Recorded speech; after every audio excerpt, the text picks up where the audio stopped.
Hey y'all, this is Ale Zig Madame, and this is the recap review for Ready to Love. So before I get started, I just want to put a little disclaimer out there. Um, so I have been doing some stuff, and I think that this time is actually working. For those of y'all who've been around for a little while, y'all know that I've been trying to work on my skin, been trying to get this acne under control. The maskne is real, and I already had pre-existing dark spots from when I've had acne before, but this is not the worst side. This is the worst side. Let me turn away so I don't scare y'all too bad. Anyway, and I got like a little bit under there, but I'm doing some stuff, and in all actuality, it actually seems like what I'm doing is working this time. So hopefully within the next month or two, y'all will be able to see a drastic difference in my skin. If it really does work the way I think it's gonna work, I will share the YouTuber and her video link so that if there's anybody out there who is going through what I'm going through and they've had trouble trying to get the dark spots removed and the acne under control, y'all will be able to follow that and get all the stuff that I got and use it and do it to the T and get the same results that she got. And I'm hoping that I get what she got and better, because her skin was way worse than what mine is currently. So I'm like, if this don't work, then it must just not be meant for me. But I really do feel like it's gonna work this time.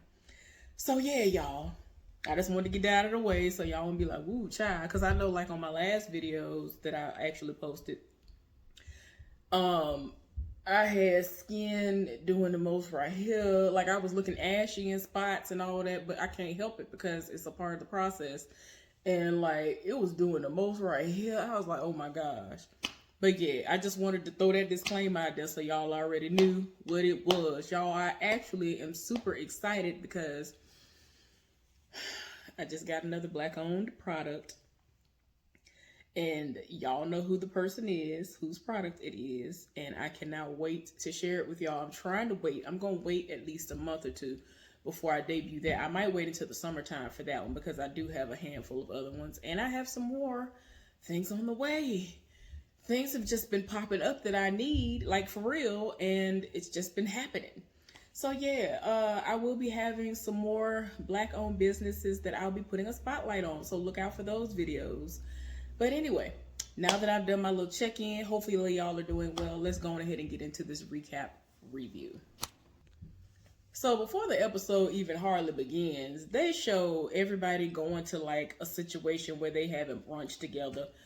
And Troy sees Chrysanthemum walk in, and she has on like this, like, jogging, like, sweatsuit slash tight situation on. And I mean, it's like girly. It ain't like, whatever. Like, that this is some Fashion Nova or whatever, somebody or whatever. And like, it's hugging curves and butt cheeks and everything else. And so he over here getting his life.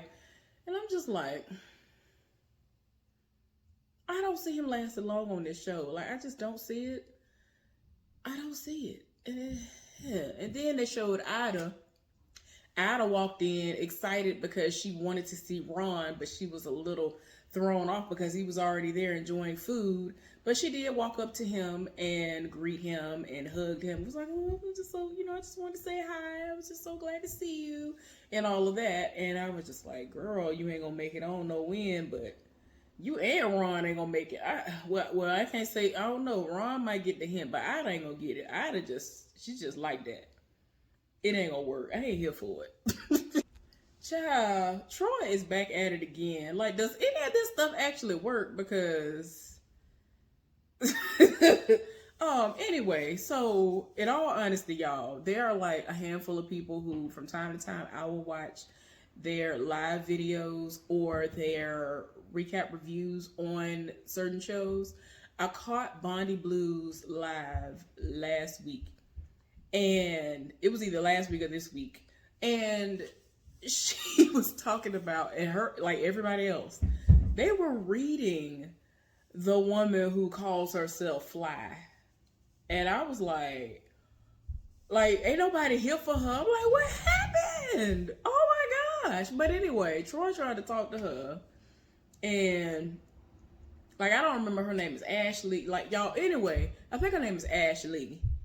And her name is Ashley. And Troy was trying to talk to her. And he told me, oh, you my number one. And I noticed you as soon as you came in the room. But when the show, first came on, he said that he saw Chrysanthemum. And I understand that production can do things. I don't know if they did anything in reference to this order in which we've seen stuff pop off already, because we ain't even hardly started with the episode yet.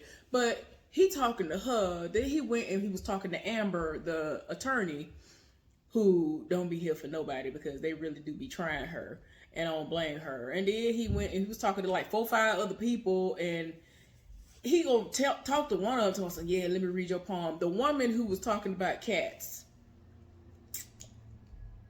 that flight attendant. Yeah, he was talking to several people, and at least Ashley is hip to the understanding that he ain't got no number one, and that he got a couple of number ones. He ain't gonna be here. He got to go. Like, I ain't been here for him since they introduced him, and I see why he's single. You know what I'm saying? It is not by choice. It is not by choice, because like, I think Ashley walked outside and he was like, ooh, it's nice and warm out here with your fine A. And then he gonna try to clean it up at the end. Like he said it kind of under his breath, to where I don't know if he was trying to, say it where she could hear it, but then he was like, yeah, you so fine after that. And I was just like, do people fall for this crap? Like, stop, I can't. So the attorney Amber is talking to KG Smooth, or Chris as we know him to be. And, he brought up the situation that happened last season on The Last Resort spinoff of Ready to Love. And, she was like, well, I don't have a problem with splitting the bills down the middle. And he was explaining before she even said that he doesn't want to feel like he's holding something above somebody's head because he's paying all these bills, because he's paying the majority of the bills or all of them and all this other stuff. Now, I'm pretty sure a whole lot of women gonna come after him and be like, if you ain't got the money, just say that. Y'all know the little thing that's going around, the little memes and stuff and the sayings that people say. They're gonna be like, if you ain't got it like that, if you still broke like you was last season, just say that. I feel like somebody gonna say that. But there are people who are out there who are willing to go half on bills. I went half on the bills with my ex, and I'm the type of person that I've always tried to be like, oh, well, nowadays, this is what people do, even though that's not at all how I was raised. My mama raised me to be one of them women where the husband take care of everything and all of that. And, but I mean, I was not against going half on bills. So, I get it. But at the same time, I really do feel like a lot of people are going to come for him because of this. Yeah, so... yeah. But anyway, it's a mess. It's already a mess going on. I'm just ready for like a handful of them to go right now.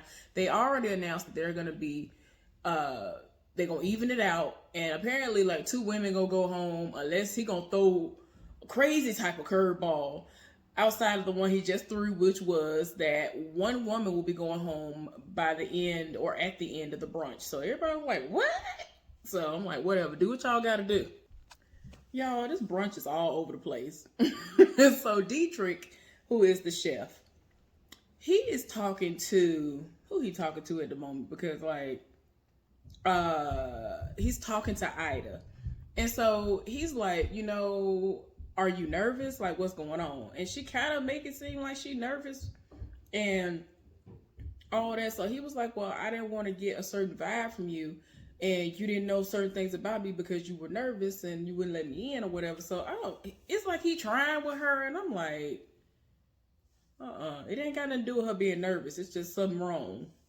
Something ain't right. That's all that's going on right there. AJ is talking to Stacy, whom I could have swore Troy said that the person that we was looking at was Chrysanthemum. I don't know what's going on, but that was Stacy. Unless they got the same color outfit on. Anyway, so he's talking to her, and then I'd roll up to myself, oh, can I sit next to y'all? And I mean, that little thing that they were sitting on was already small enough. AJ is like 6'5". Like, it's like, what is you doing? Heifer, why? And so Stacy even was in the confessional, like, it's like 7, 8 other men up in here. Why don't you go find you another lap to sit on? Like, and I mean, it was like, he said that the conversation was really getting juicy, was really getting good, and then she came and interrupted it, basically. And I'm like, girl, and she, like, every time we see her, it's like she comes in at the most inconvenient time. It's like, girl, where you come from and why though? Like, that don't never make sense. She just appears and just starts talking. So Dietrich is the one who she refers to as Marvin.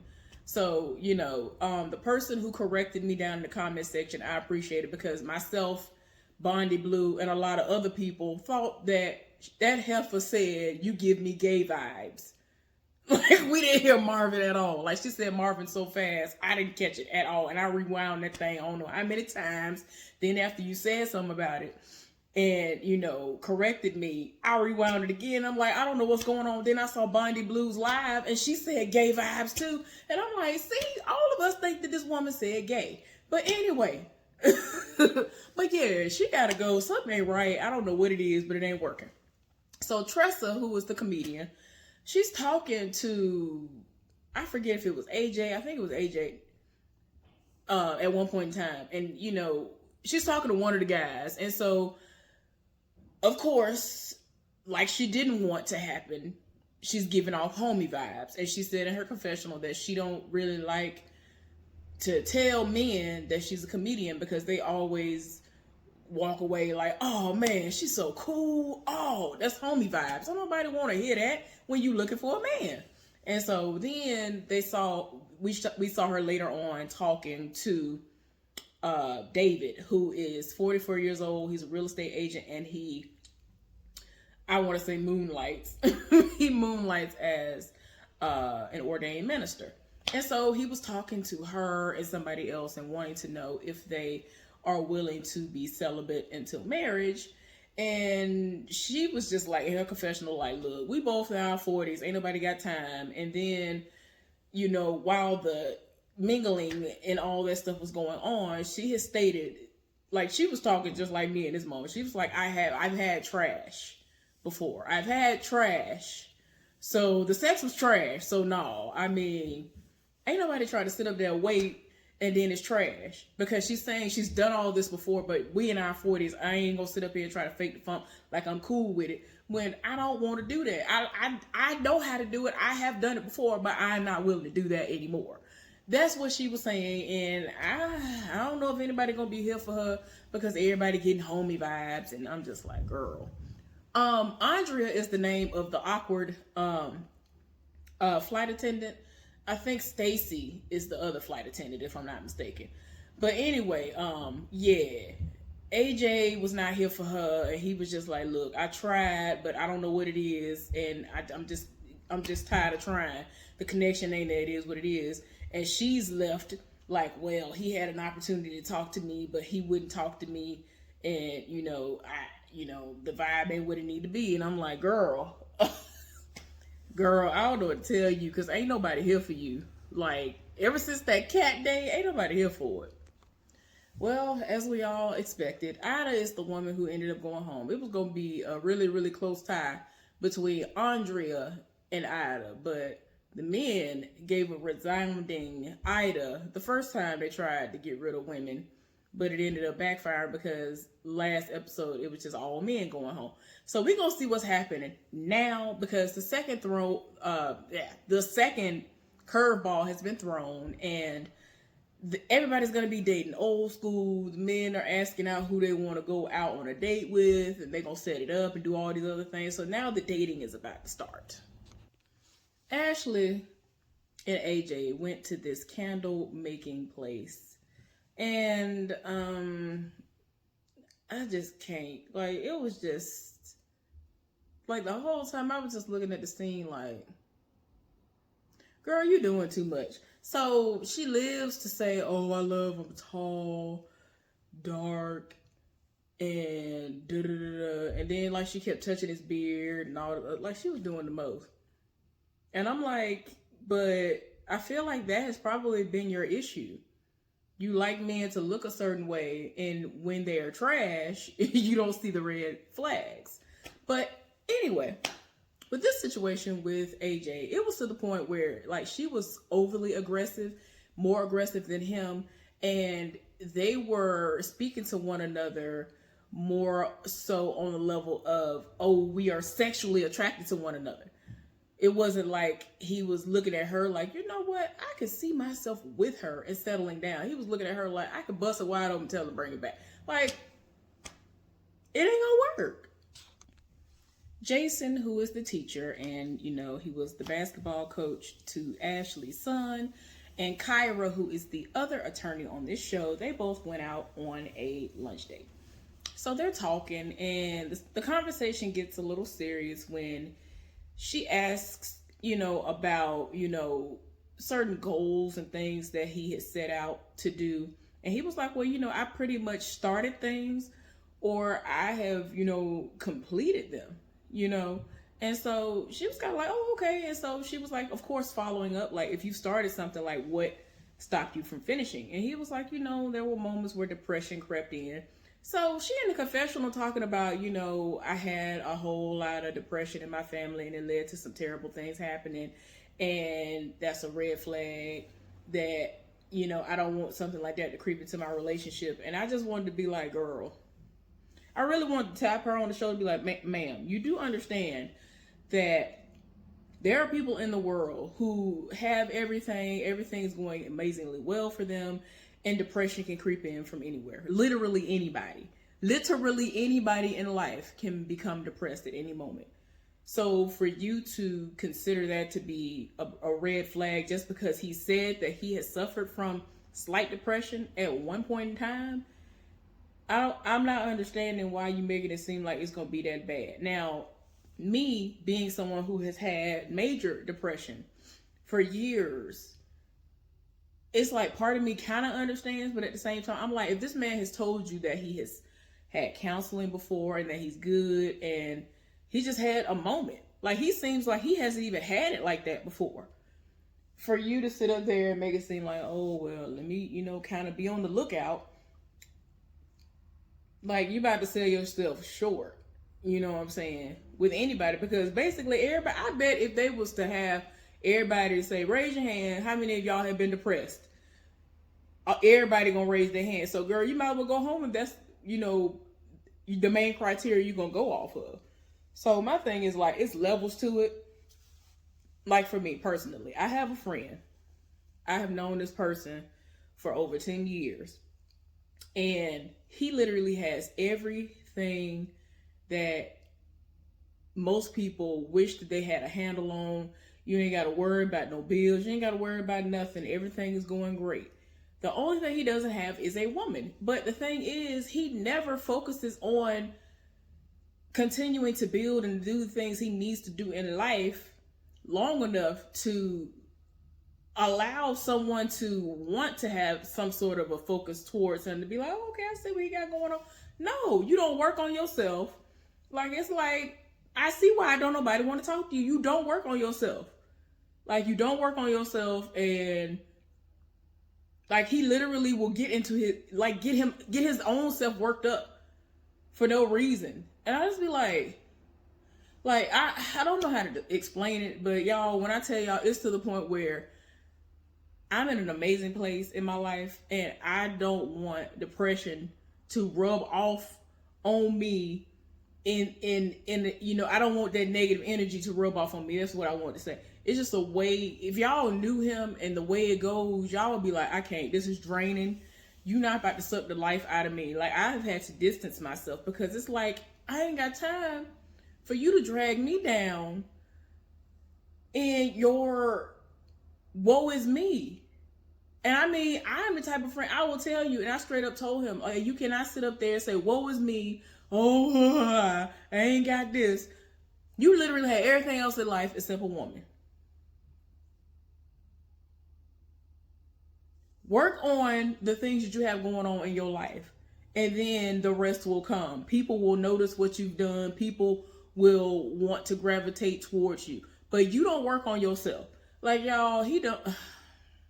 I don't even want to get into the specifics, but yeah, he don't do the stuff he need to do. If he was doing everything he needed to do, people would be interested in him and they would not mind him pursuing them. But he don't do the stuff he need to do. So it's like, ain't nobody checking for you. So you gonna decide to stay in your feelings because of your own fault, because you don't do what you need to do. But I digress, y'all. It just, to me, it's just levels to it. If it's somebody like my friend, yes, I would fully understand you say, I don't want no parts of that. But as far as what Jason was saying, I feel like he saw what was going on with himself. He was in that bit of depression for that short amount of time, and he sought out professional help, and he got the help that he needed, and he overcame it. But it's not a constant thing, which is amazing. So I'm glad that he did get that help, and he didn't feel like, oh, well, black people don't do counseling and all that, because it has been very, very therapeutic. And he even said that when he went through it, he even broke down, because it's like, you really have an amazing breakthrough if you have a great therapist. Like, I had a breakthrough my first day. I couldn't even believe it, because I went in like, this ain't gonna work. It ain't gonna do nothing. They ain't gonna be able to open nothing. They ain't gonna be able to open me up. Nothing. Breakthrough. It was crazy. But I digress, y'all. I just had to say that because I feel like it's levels to it, and what he was doing, it wasn't that bad. Okay, so they basically had a group date situation to go on between Troy, Joelle, David, and then they brought 3-4 women. They had Vernisha,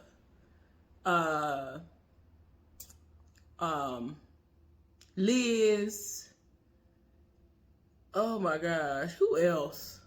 Amber, and Andrea. And I was just like, y'all, Troy just give me sexual harassment vibes. I can't. So Amber got there after Andrea. So he was all up on Andrea and making it seem like he had his eye on her. And then Amber got there. As soon as it was like, boom, guess who stepped in the room? And he was, making all these little comments. And so Andrea was like, oh, we got competition. Trying to, make light of it, which it is a competition, but still, like, she just be coming in looking good. It just is what it is. But they both sat, on the sides of him, and he kept doing the absolute most. So one minute he talking to Amber like he here for her, and Andrea on the side looking like, why am I even here? So then he has his moment, and he's talking to Andrea. And then he rolled up on her. He stood up, and like, she was like, why are you messing with my bra strap? What is wrong with you? And then he's kissing up on her. Like I told y'all, he just kissing up on everybody. Like, he really gives me sexual harassment vibes. Like, I cannot. Like, it would not surprise me if there was some sexual harassment documentation situations out there on this man, because he be doing the absolute most. That's probably why he ain't got nobody, because he has so many charges against him. I just can't. Like, he be doing the most. So then Andrea gonna ask him, as far as an international destination, where is some place that you've been that you enjoyed the most? He was like, well, somewhere where I want to go is... He's talking about Spain, Brazil, certain places in Italy, and all this other stuff. And so she was like, oh, okay, romantic places. He gonna say, yeah, it could be one of the first places that we conceive a child. Amber looked at them like, what? Amber is so turned off at this point. Amber's done.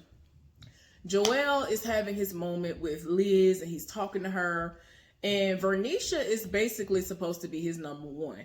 And so she was over there talking to David, and, in her confessional, she was like, well, Joelle came to me and he talked to me and he told me that he's interested in Liz as well. And while they're on the date, eventually he, walks over to her, even though she's right there. And, he made sure she was all right and all this other stuff. So she was like, the fact that he checked on me and made sure I was good, that made me feel good. So I was like, okay, then do what you do. Do what you do.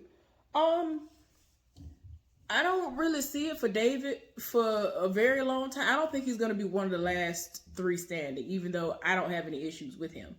I just don't see him as one of the 3 people, left at the end of this competition. So another group date is happening, and I'm just like, whatever. So anyway, it's Chris, Dietrich, AJ, Jason, Tressa, Ashley, Stacy, and who else? I think I'm missing one person, but it'll come to me. So anyway, they're cooking, and Kyra.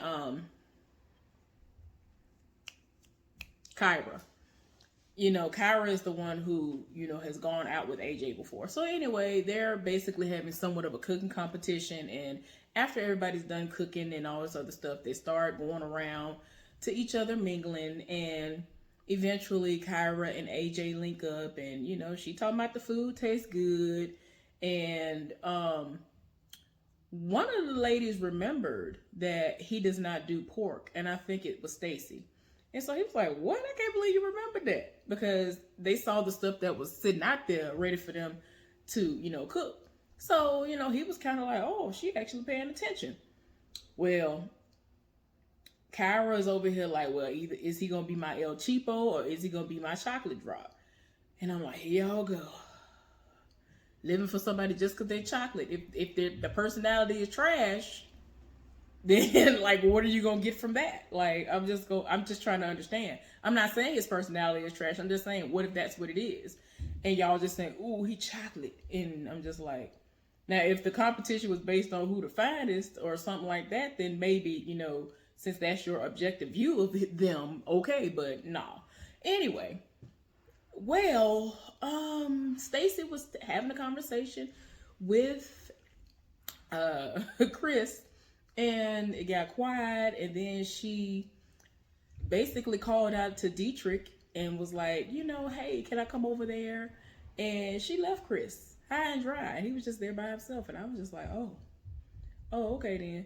Y'all, apparently there was a side conversation that we weren't privy to until now that Tressa and Dietrich had, which was she straight up asked him, am I your type? Physically. And he was like, you used to be my type, but now I have another type.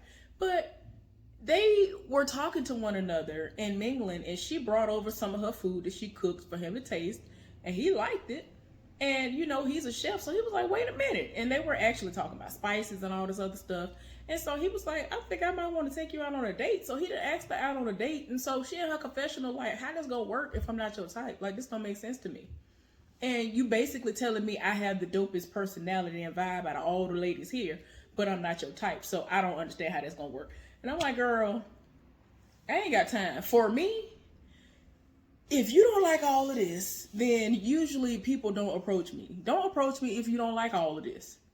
You see what it is. You're going to see booty from 5 miles away. You're going to see this stomach. You're going to see all of this. Until I lose some of it, you're going to see it from a mile away or a couple of miles away. So, I mean, people already know what they're getting when they see me.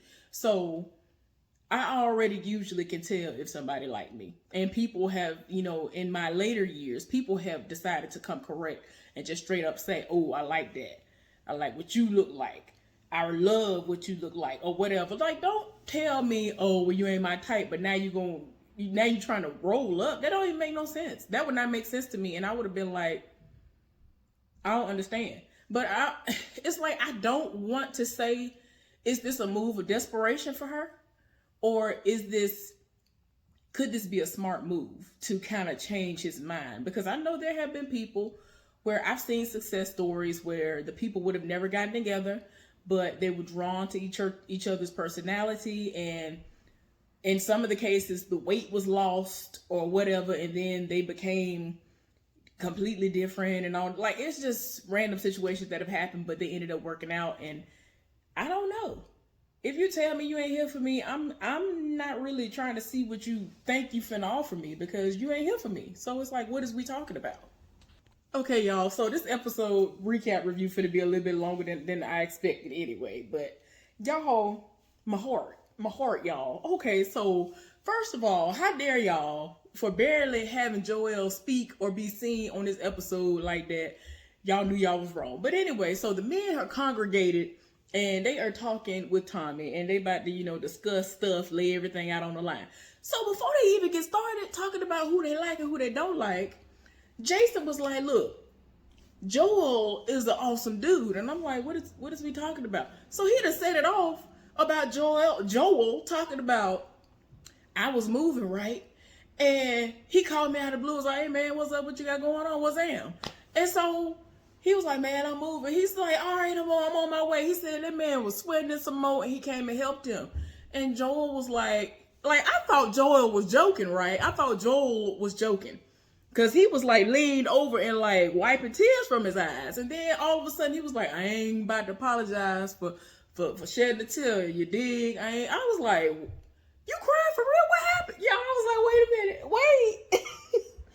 Do you know how hard it is to get people who know you to help you move? Man, if I was to ask anybody right now, can you help me move? Even if I offered them some money, they would be like, nah, bruh, no. If I offered them their day's pay, they'd be like, nah, bruh. They'd be like, nope. Joel sat up there and set it off, came to that man's place, helped him move like it was nothing, and then just told him, you don't owe me nothing, man. I don't think this ought to just be about us finding a woman. I think this ought to be about us actually having a brotherhood as well. I was like, you know what, Joel? Don't do it. Don't make me cry. I'm like, well, excuse me. Like, I'm here for it. You better do that.